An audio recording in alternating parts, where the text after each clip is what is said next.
안녕하세요. 여러분, 오늘은 한 부부의 이야기를 들려드리려고 합니다. 아마 여러분 중에서도 비슷한 경험을 하신 분들이 계실지도 모르겠어요.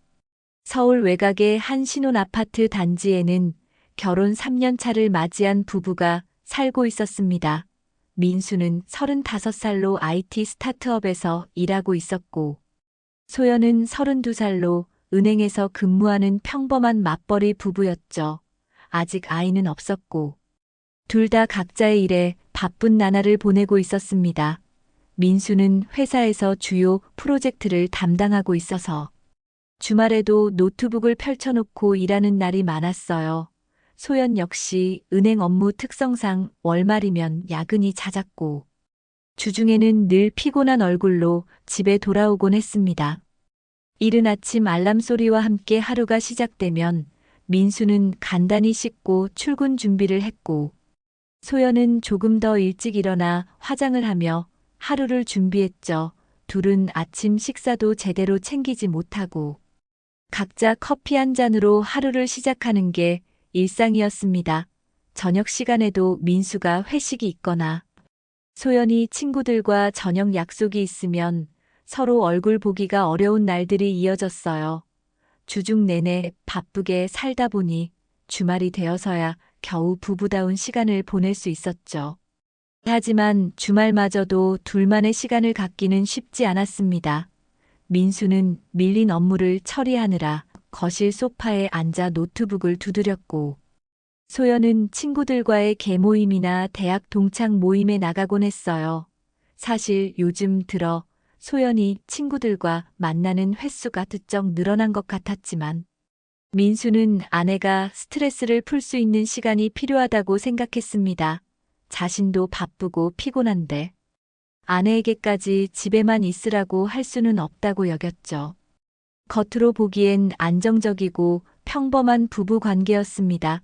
큰 다툼도 없었고 서로에 대한 불만을 크게 표현하지도 않았어요. 다만 요즘 들어 대화가 점점 줄어들고 있다는 게 민수가 느끼는 유일한 아쉬움이었습니다. 퇴근 후 소파에 나란히 앉아 각자 핸드폰을 보는 시간이 늘어났고, 저녁 식사를 함께 해도 특별한 이야기 거리가 없었죠. 그래도 민수는 이게 결혼 생활의 자연스러운 모습이라고 스스로를 납득시켰어요. 열정적이던 신혼의 설렘이 점차 일상의 안정으로 바뀌는 건 당연한 거라고 생각했습니다. 소연은 최근 들어 핸드폰을 자주 들여다보는 습관이 생겼습니다. 식사 중에도 카카오톡 알림이 울리면 바로 확인했고, 샤워를 할 때도 핸드폰을 욕실 문 앞에 두고 들어가곤 했어요. 민수가 무심코 아내 옆에서 핸드폰 화면을 보려고 하면 소연은 자연스럽게 각도를 틀거나 화면을 잠그는 모습을 보였죠. 하지만 민수는 별다른 의심을 하지 않았습니다. 누구나 자신만의 사생활이 있고 핸드폰은 개인적인 공간이니까요. 토요일 오후 거실에서 민수가 업무 이메일을 확인하고 있을 때 소연이 침실에서 나오며 말했습니다. 오늘 친구들이랑 저녁 먹기로 했다고요. 민수는 고개를 끄덕이며 재미있게 놀다 오라고 했어요. 소연은 평소보다 화장을 진하게 하고 새로 산 원피스를 입고 나갔습니다. 민수는 아내의 뒷모습을 보며 잠깐 생각에 잠겼죠. 예전엔 자신과의 데이트에도 저렇게 공들여 꾸미고 나갔는데 요즘은 친구들을 만날 때 더 신경 쓰는 것 같다는 생각이 들었습니다. 하지만 민수는 곧 그런 생각을 떨쳐냈어요. 결혼한 지 3년이나 됐는데 매번 데이트 때처럼 꾸밀 수는 없는 거라고 스스로를 다독였죠. 이렇게 민수와 소연의 일상은 평범하게 흘러가고 있었습니다. 바쁜 일상 속에서 서로에게 무관심해져가는 부부의 모습은 주변 어디서나 볼 수 있는 흔한 풍경이었어요. 어느 화요일 저녁 소연이 퇴근하자마자 거실로 들어와 민수에게 조심스럽게 말을 꺼냈습니다. 다음 주말에 개모임 친구들이랑 호캉스를 가기로 했다고요. 이틀 정도 강원도 쪽 리조트 호텔에서 쉬다 올 거라며 괜찮겠냐고 물었습니다. 민수는 노트북에서 눈을 떼고 아내를 바라봤어요. 소연의 표정에는 기대감과 함께 약간의 긴장이 섞여 있었죠. 민수가 혹시 안 된다고 할까봐 걱정하는 듯한 눈빛이었습니다. 민수는 잠시 생각하다가 고개를 끄덕였습니다. 가끔은 친구들이랑 쉬는 것도 좋지 않겠냐고 말했어요. 요즘 은행 일이 많아서 힘들어 보였는데.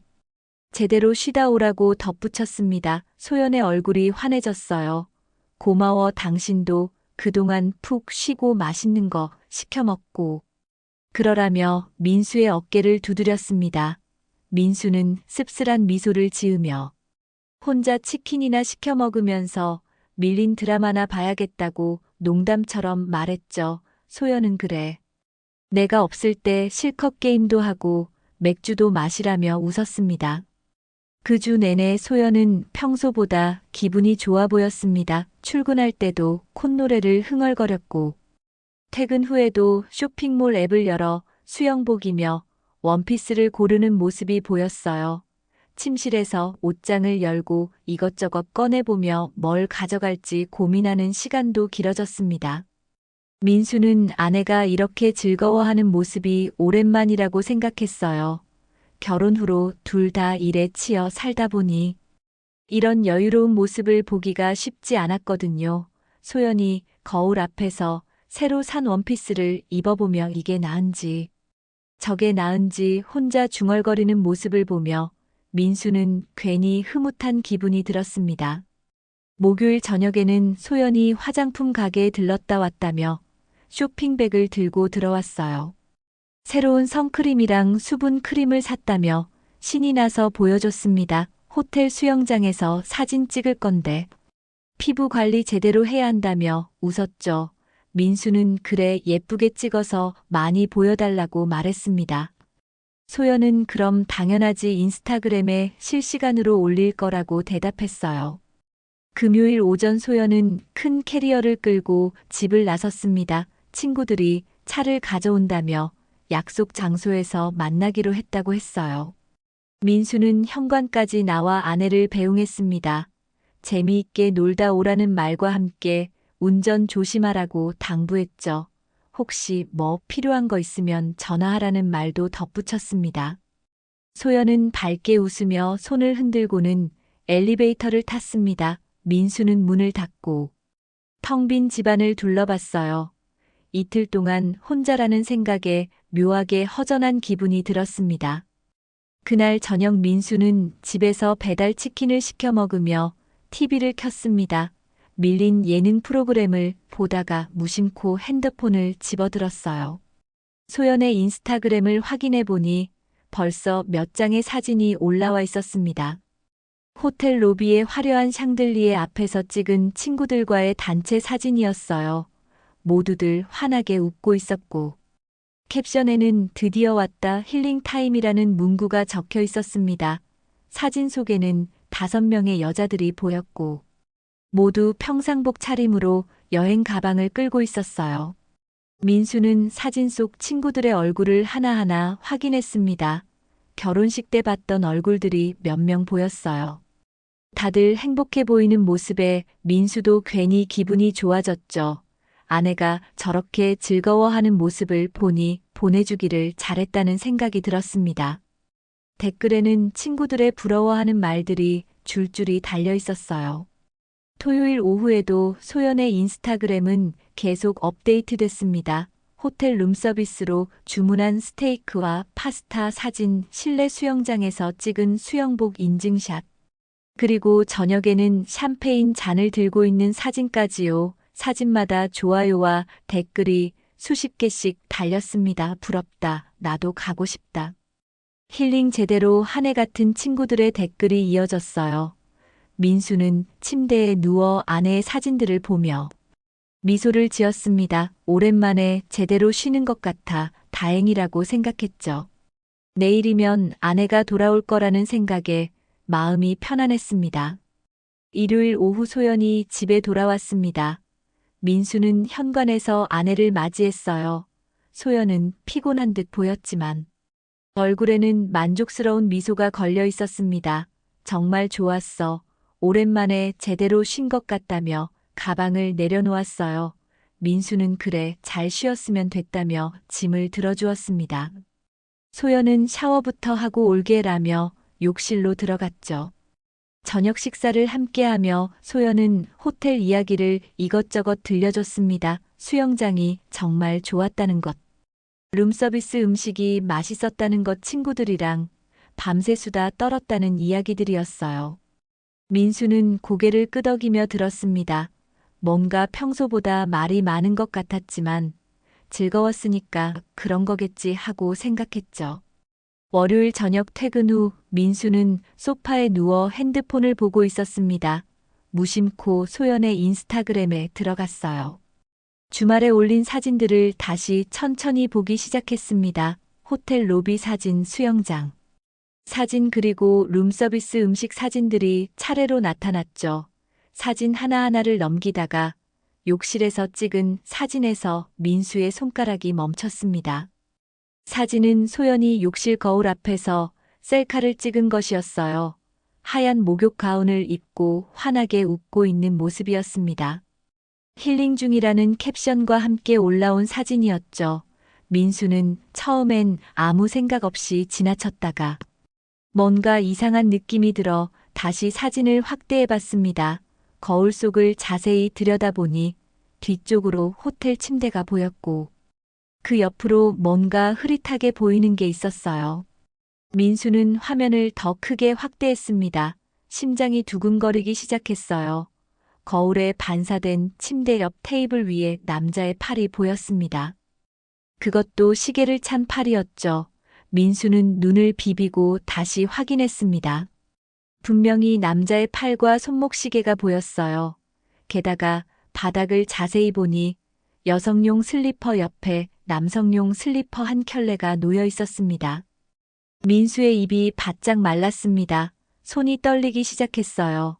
아니, 뭔가 착각하는 거겠지라고 생각하려 했지만 아무리 봐도 그건 명백히 남자의 팔이었습니다.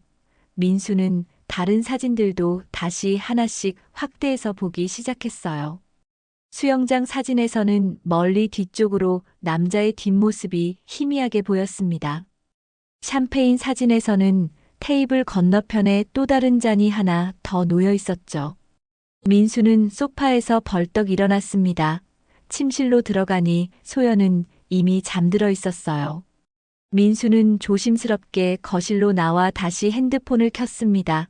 사진을 계속 들여다보며 생각했죠. 친구들 중에 남자가 있었나?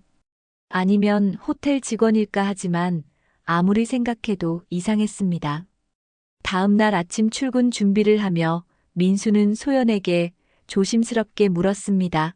그날 호텔에 혹시 남자친구도 같이 있었냐고요. 소연은 화장을 하다 말고 민수를 쳐다봤어요. 무슨 소리야? 당연히 여자친구들끼리만 같지라며 웃었습니다. 민수가 사진 보니까 거울에 뭔가 보여서 물어본 거라고 하자. 소연은 잠깐 표정이 굳었다가 이내 그거 호텔 직원이 룸서비스 가져다주고 나가는 거 찍힌 거야 라고 대답했어요. 민수는 그렇구나 하고 고개를 끄덕였지만 뭔가 석연치 않았습니다. 소연의 대답이 너무 빨랐고 목소리 톤이 평소와 달랐어요.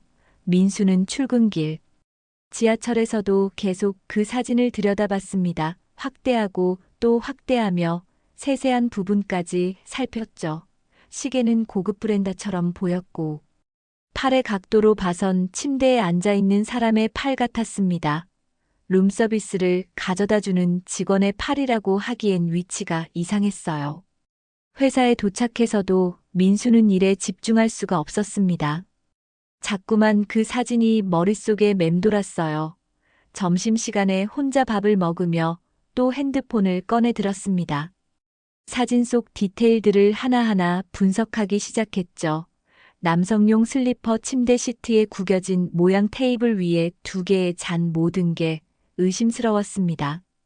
민수의 마음속에는 서늘한 불안감이 점점 커져가고 있었습니다. 며칠이 지났지만 민수의 마음속 의심은 사라지지 않았습니다. 오히려 시간이 갈수록 더 커져만 갔어요. 회사에서 일을 하다가도 문득 그 사진이 떠올랐고, 밤에 잠자리에 누워서도 계속 생각이 났습니다. 소연은 평소처럼 일상을 보내고 있었지만, 민수의 눈에는 모든 게 달라 보이기 시작했어요. 핸드폰을 볼 때마다 화면을 가리는 것 같고, 전화가 오면 다른 방으로 가서 받는 것 같았습니다. 목요일 저녁 민수는 퇴근길에 집 근처 대형마트에 들렀습니다. 냉장고에 음료수도 떨어지고 과자도 좀 사야 할 것 같았거든요. 장바구니를 들고 과자 코너를 지나가는데 익숙한 목소리가 들렸습니다. 민수는 고개를 돌렸어요. 소연의 대학 친구인 미정이 아이와 함께 과자를 고르고 있었죠. 민수는 반갑게 인사를 건넸습니다. 미정도 민수를 알아보고 환하게 웃으며 인사했어요. 오랜만이라며 아이는 잘 크고 있냐고 물었습니다. 미정의 딸아이는 이제 5살쯤 돼 보였어요. 두 사람은 잠시 근황을 주고받았습니다. 민수는 자연스럽게 화제를 돌렸어요. 지난주 호캉스 재밌었냐고 물었습니다. 그 순간 미정의 표정이 미묘하게 변했습니다. 잠깐 당황한 듯 눈을 깜빡이더니 아 그거요. 라고 말을 꺼냈어요. 목소리에 약간의 떨림이 있었습니다. 저는 그날 못 갔어요. 아이가 감기에 걸려서 집에 있어야 했거든요. 라고 대답했죠. 민수는 순간 머릿속이 하얘지는 걸 느꼈습니다. 분명 소연의 인스타그램 사진에는 미정이 함께 찍혀 있었는데 말입니다. 민수는 애써 태어난 척하며 아 그랬구나. 아이 괜찮아졌어요. 라고 물었습니다. 미정은 네 이제 다 나았다며 웃었지만 어딘가 불편한 기색이 역력했어요. 민수는 더 이상 묻지 않았습니다. 미정과 간단히 인사를 나누고 헤어졌죠. 마트 안을 걸으며. 민수의 손은 장바구니를 쥔 채 떨리고 있었습니다. 집으로 돌아오는 길에 민수는 계속 생각했습니다. 미정이 거짓말을 할 이유가 없었어요. 아이가 아파서 못 갔다는 게 훨씬 더 그럴듯한 이야기였죠. 그렇다면 소연의 사진은 뭐란 말인가? 사진 속 여자들은 누구였을까? 민수는 핸드폰을 꺼내 다시 그날의 사진들을 봤습니다. 단체 사진을 확대해서 얼굴들을 하나하나 살폈어요. 그제야 민수는 깨달았습니다.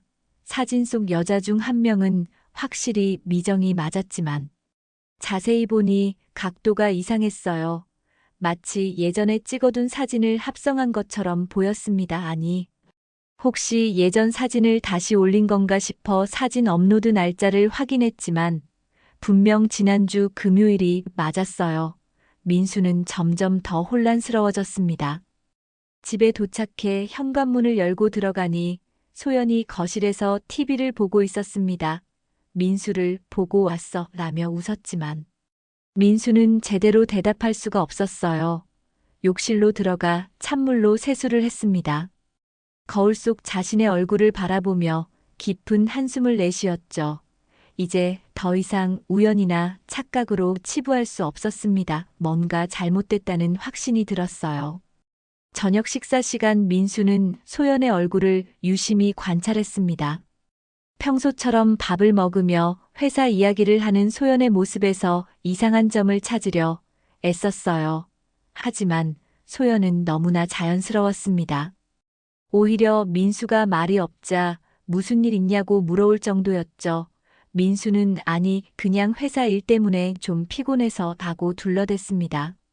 밤이 되어 침대에 누웠지만 민수는 잠을 이룰 수가 없었습니다. 옆에서 편안하게 자고 있는 소연을 바라봤어요. 결혼한 지 3년 동안 믿고 살았던 사람인데 정말 이런 일을 할 수 있는 사람일까 하는 생각이 들었습니다. 하지만 동시에 모든 증거들이 한 가지 사실을 가리키고 있었어요. 소연이 거짓말을 했다는 것. 그리고 그날 호캉스에 함께 간 사람은 여자친구들이 아니었다는 것 말입니다. 민수는 이불을 뒤집어 쓰고 눈을 감았습니다. 내일부터 본격적으로 진실을 파헤쳐야겠다고 결심했어요. 더 이상 이렇게 의심만 하며 지낼 수는 없었습니다. 확실한 증거를 찾아야 했죠. 민수의 마음속에는 분노와 배신감, 그리고 슬픔이 뒤섞여 소용돌이치고 있었습니다. 금요일 오전 민수는 회사에 반차를 냈습니다. 급한 개인 일이 생겼다며 상사에게 양해를 구했어요. 사실 민수는 전날 밤 거의 잠을 이루지 못했습니다. 소연의 인스타그램 사진들을 수십 번 다시 보며 호텔 이름과 위치를 확인했죠. 사진 속 배경과 인테리어를 검색해 본 결과 강원도의 한 유명 리조트 호텔이라는 걸 알아냈습니다. 민수는 차를 몰고 강원도로 향했습니다. 고속도로를 달리는 내내 라디오 소리도 들리지 않았어요. 머릿속은 온통 지난 며칠간의 일들로 가득했습니다. 미정과의 우연한 만남, 거울 속 남자의 팔 2개의 샴페인 잔 그리고 남성용 슬리퍼까지 모든 것들이 퍼즐 조각처럼 맞춰지고 있었죠. 2시간을 달려 호텔에 도착했습니다.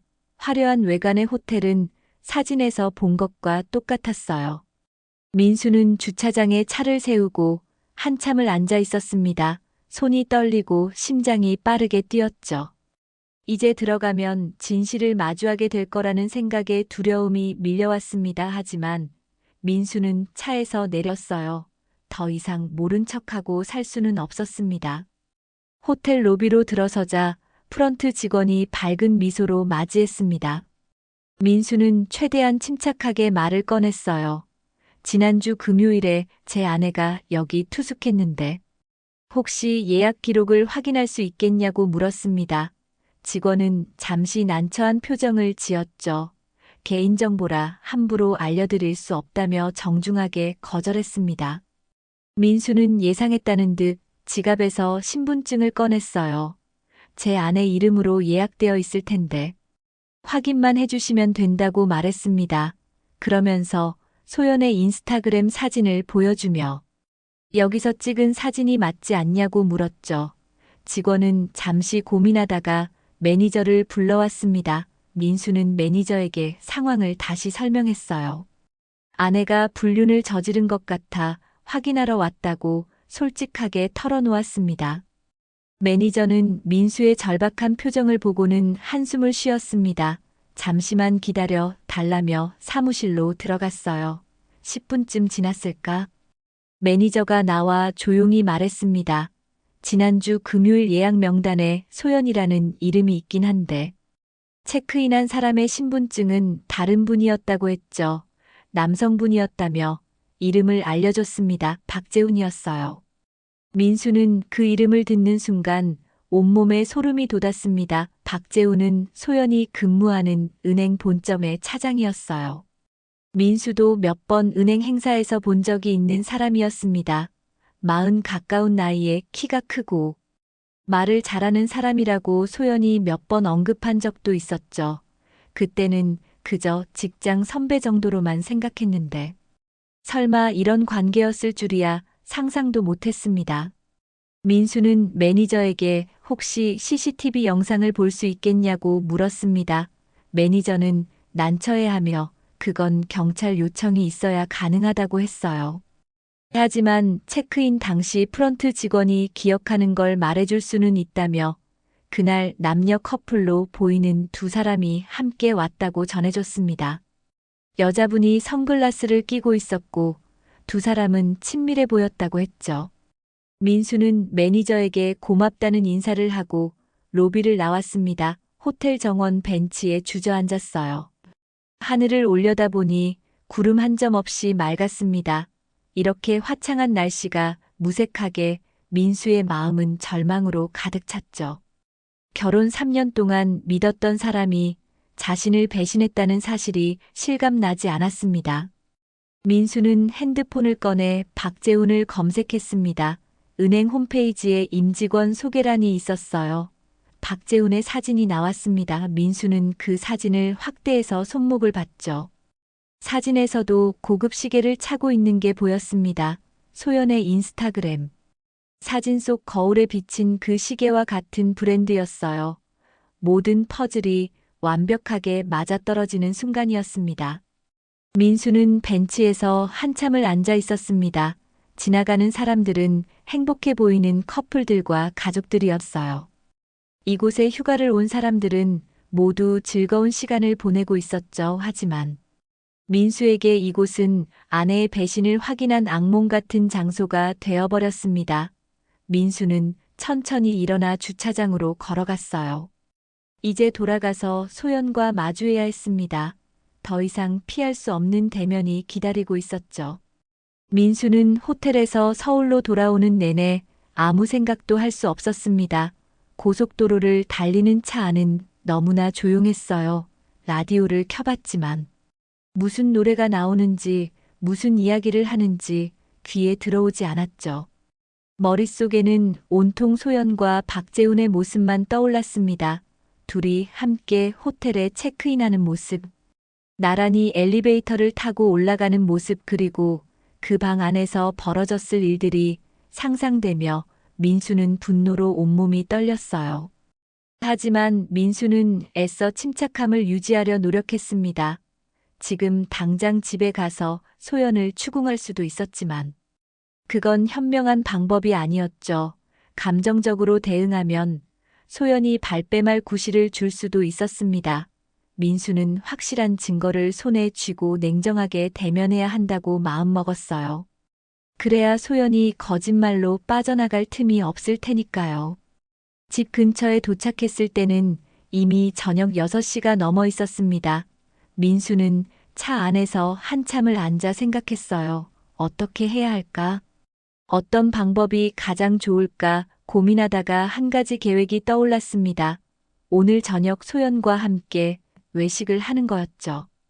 평소처럼 아무렇지 않게 행동하다가 결정적인 순간에 진실을 들이대는 겁니다.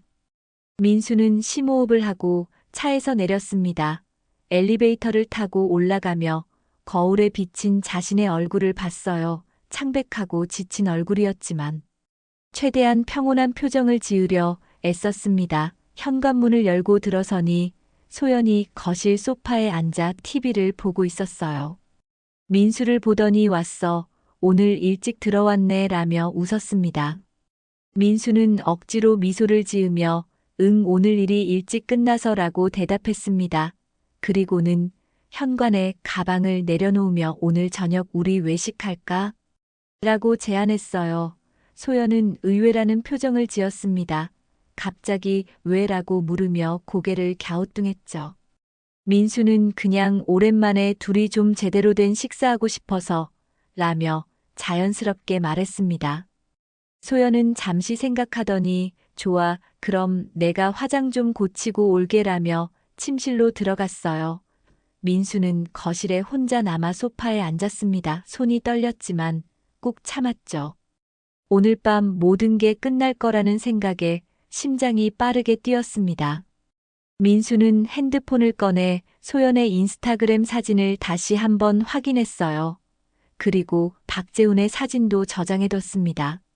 30분쯤 지나 소연이 화장을 하고 나왔습니다. 평소보다 옷도 신경 써서 입었어요. 민수는 예쁘다고 말하며 함께 집을 나섰습니다. 둘은 차를 타고 근처 이탈리안 레스토랑으로 향했죠. 결혼기념일에 한번 와본 적이 있는 곳이었습니다. 조용하고 분위기 있는 레스토랑이라 대화하기에 좋았어요. 레스토랑에 도착해 자리에 앉았습니다.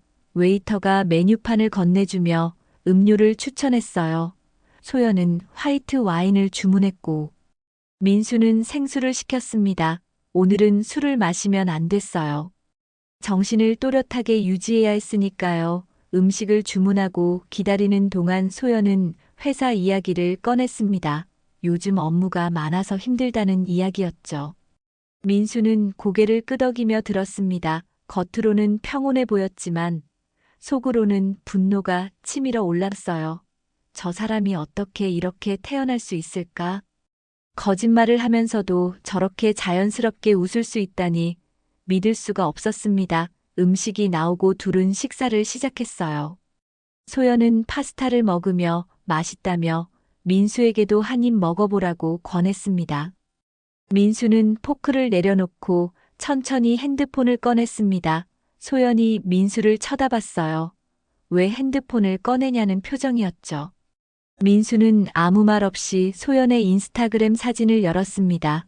그리고 거울 셀카 사진을 최대한 확대해서 소연에게 보여줬어요. 이 사진 좀 봐라고 조용히 말했습니다. 소연은 뭔데라며 핸드폰 화면을 들여다봤습니다. 자신이 올린 사진이라 별 생각 없이 봤죠. 민수는 화면을 더 확대하며 여기 거울에 비친 거 보여라고 말했어요.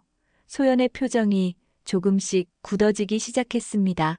민수는 목소리 톤을 낮추며 말을 이었어요. 이 시계 이거 재훈 차장이 끼는 거 맞지? 그 순간 소연의 손에서 포크가 떨어졌습니다. 철커덕 소리와 함께 접시 위로 떨어진 포크는 바닥으로 굴러갔어요.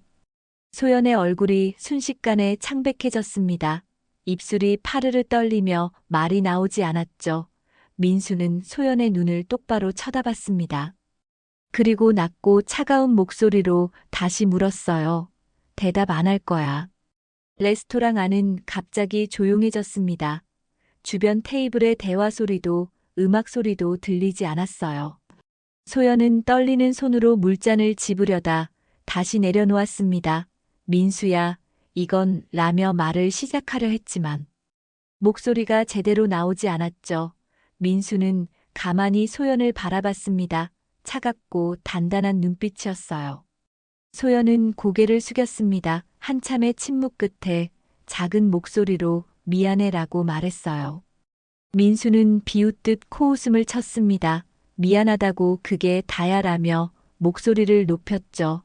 주변 테이블 사람들이 이쪽을 쳐다봤지만 민수는 신경 쓰지 않았습니다. 소연은 얼굴을 들지 못한 채 눈물만 흘렸어요. 진짜 미안해, 정말 실수였어 라고 반복했습니다. 민수는 지갑에서 카드를 꺼내 테이블 위에 던지듯 놓았습니다. 계산하고 나가라며 자리에서 일어났어요. 소연이 민수의 팔을 붙잡으려 했지만 민수는 뿌리쳤습니다. 집에서 얘기하자며 먼저 레스토랑을 나갔죠. 소연은 황급히 계산을 하고 민수의 뒤를 따라 나왔습니다. 주차장까지 가는 내내 소연은 설명하게 해달라며 매달렸지만 민수는 아무 대꾸도 하지 않았어요. 집으로 돌아오는 차 안은 냉랭했습니다. 소연은 조수석에서 계속 울먹이며 말을 걸었지만 민수는 한마디도 하지 않았어요. 집에 도착해 현관문을 열고 들어서자마자 민수는 소연에게 말했습니다. 호텔 갔다 왔어. 오늘 직접 확인했어. 박재훈이랑 같이 체크인한 거 다 알아냈다고. 차가운 목소리였죠. 소연은 그 자리에 주저앉았습니다. 바닥에 무릎을 꿇고 울기 시작했어요. 정말 미안해. 잠깐의 실수였어. 마가 잘못했어. 다시는 안 그럴게라며 빌었습니다. 민수는 소파에 앉아 소연을 내려다봤어요. 잠깐의 실수, 호텔까지 예약해서 간 게 잠깐의 실수야. 친구들한테 거짓말하고 나를 속인 게 실수라고. 목소리에 분노가 가득했습니다. 민수는 다음 날부터 변호사를 알아보기 시작했습니다. 회사 법무팀에 조용히 문의해서 이혼 전문 변호사를 소개받았어요. 월요일 오전 민수는 변호사 사무실을 찾아갔습니다. 변호사는 40대 중반의 여성 변호사였는데 차분하고 냉철한 인상이었죠. 민수는 처음부터 끝까지 상황을 설명했습니다. 변호사는 고개를 끄덕이며 메모를 했어요. 증거가 충분하다며 이혼 소송과 상간 소송을 동시에 진행할 수 있다고 말했습니다. 호텔 체크인 기록, 인스타그램 사진, 목격자 진술 등이 모두 유력한 증거가 된다고 했죠. 민수는 최대한 빨리 진행해달라고 요청했습니다. 변호사는 일주일 안에 소장을 준비하겠다고 약속했어요.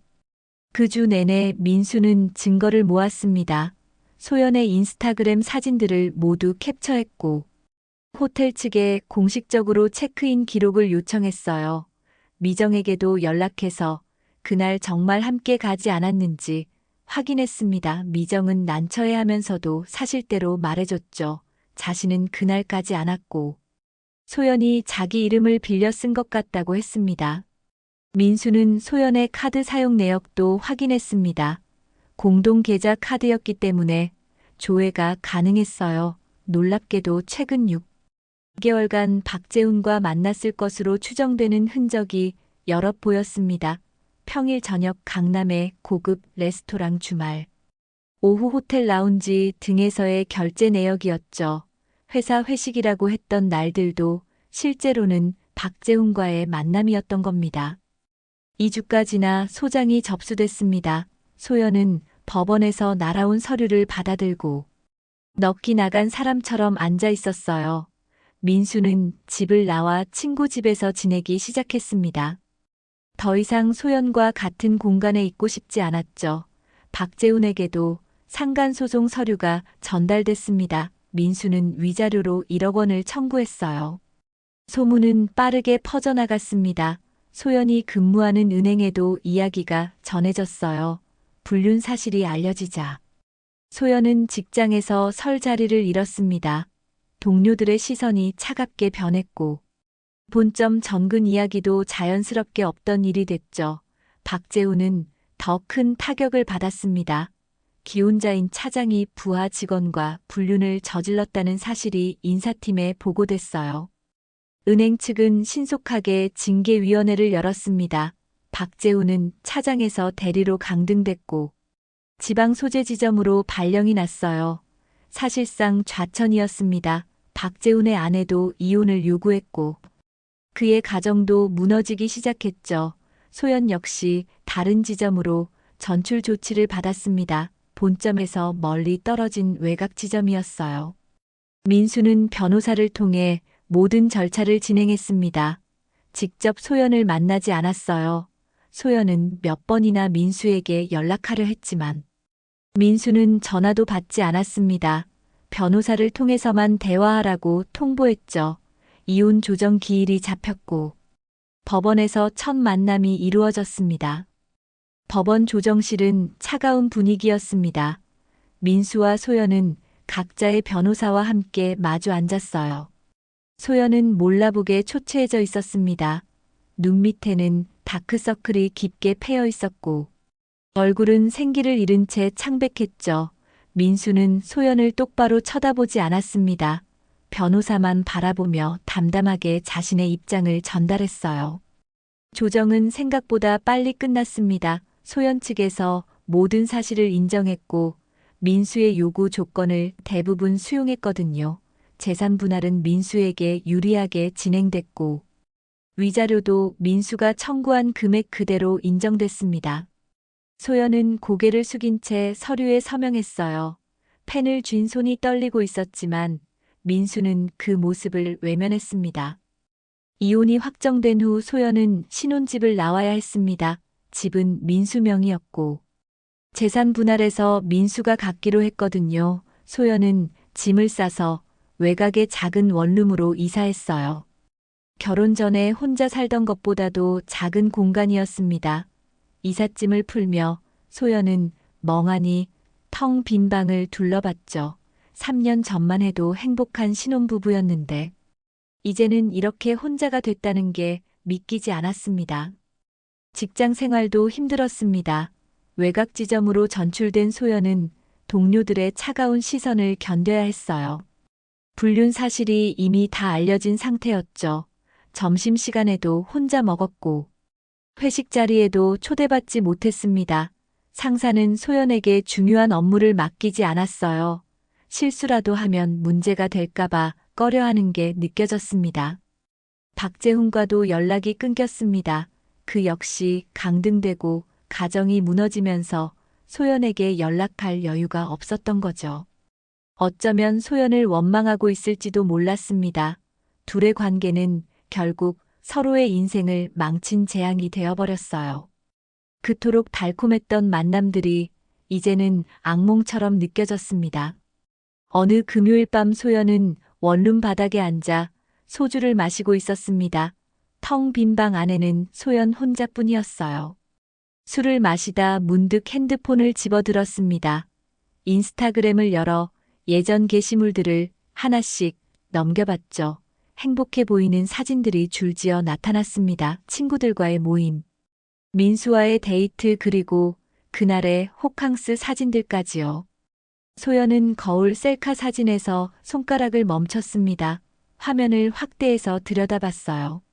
환하게 웃고 있는 자신의 얼굴 뒤로 희미하게 비친 남자의 모습이 보였습니다. 그때는 들키지 않을 거라고 생각했죠. 완벽하게 숨겼다고 믿었습니다. 하지만 거울은 모든 걸 반사하고 있었어요. 감출 수 없는 진실을 그대로 드러내고 말았습니다. 사진을 보며 소연은 그날을 떠올렸습니다. 반짝이던 샴페인 거품, 고급 호텔의 화려한 조명, 부드러운 침대 시트의 감촉. 그 모든 게 행복하고 달콤했었죠. 박재훈과 함께 있으면 일상의 스트레스를 잊을 수 있었습니다. 민수와의 무료한 결혼 생활에서 벗어나 짜릿한 설렘을 느낄 수 있었어요. 하지만 그 순간의 쾌락이 자신의 인생 전체를 무너뜨릴 줄은 몰랐습니다. 소연은 소주잔을 내려놓고 욕실로 걸어갔습니다. 거울 앞에 섰어요. 거울 속에는 지친 얼굴의 여자가 서 있었습니다. 화장기 없는 맨 얼굴에 푸석푸석한 피부, 그리고 생기 없는 눈빛이었죠. 호텔 거울 앞에서 환하게 웃던 그날의 자신과는 너무나 다른 모습이었습니다. 소연은 거울 속 자신을 바라보며 중얼거렸습니다. 그날의 행복이 내 인생을 망친 시작이었어. 라고요. 목소리가 떨렸습니다.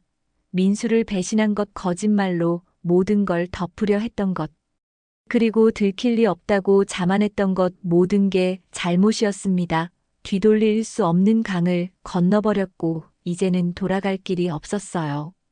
눈물이 흘러내렸습니다. 처음에는 한두 방울이었지만 곧 주체할 수 없이 쏟아져 나왔어요. 소연은 바닥에 주저앉아 소리내어 울었습니다. 이혼 조정실에서도 울었고 집을 나올 때도 울었지만 그때는 미안함과 후회의 눈물이었죠. 하지만 지금은 달랐습니다. 자신이 저지른 일의 무게를 온전히 깨닫고 진심으로 후회하며 우는 거였어요.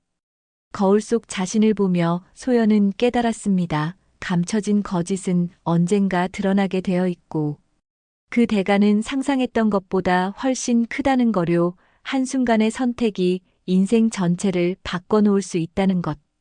그리고 무너진 신뢰는 다시는 회복할 수 없다는 사실을 뼈저리게 느꼈습니다. 소연은 그날 밤 거울 앞에서 오랫동안 울었습니다. 되돌릴 수 없는 시간을 후회하며 혼자만의 어둠 속에서 말이죠.